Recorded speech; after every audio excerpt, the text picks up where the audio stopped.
ओम जय जगन्नाथ स्वामी जय हो प्रभु। आज पवित्र स्नान यात्रा देवस्नान पूर्णिमा।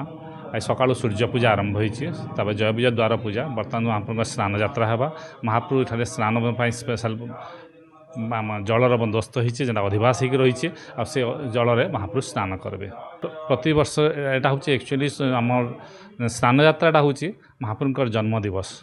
आज महाप्रभु जन्म होते तो आज दिन में महाप्रभु दर्शन करवाटा आम जन्मदिवस आम खुशी मनावाटा आम आम जेन आम जन्मदिन खुशी मनासु महाप्रभु जन्मदिन भी आम खुशी मनावा कथा। गोपाल जीवन सब कर सन्धार गजानन बेश हे। हाँ समस्ते दर्शन करेंगे भक्त मान ही तो महाप्रभु आज बाहरी आ सिंहासन नहीं चढ़ आज ही आठान महाप्रभु सिंहासन उतरी आसिले। देखुन आज्ञा आपण जान प्रत्येक वर्ष रथयात्रा पूर्वर आज स्नान पूर्णिमा माने पालन हेसी ठीक सेंता प्रत्येक वर्ष भले ई वर्ष भी स्नान पूर्णिमा आम पालन करूँ जेनता कि आपण जान श्री बलदेव ठाकुर जगन्नाथ ठाकुर सुभद्रा माता सुदर्शन यदि चतुर्धामूर्ति को आज का तांकर स्नान कराई पवित्र स्नान पूर्णिमा दिन में जेनता कि आज सकालू एका महाप्रभु जहाँ जहाँ रीति रिवाज जेनता आपण जान प्रत्येक दिन प्रत्यह सकालू जेनता नीति कांति थी से सरला पर वर्तमान आम स्नान करबार लगी सब विधि विधान करूँ। पहला सकालू जेनता कि आम सूर्य पूजा रू आरंभ होकर वर्तमान ठाकुरंकर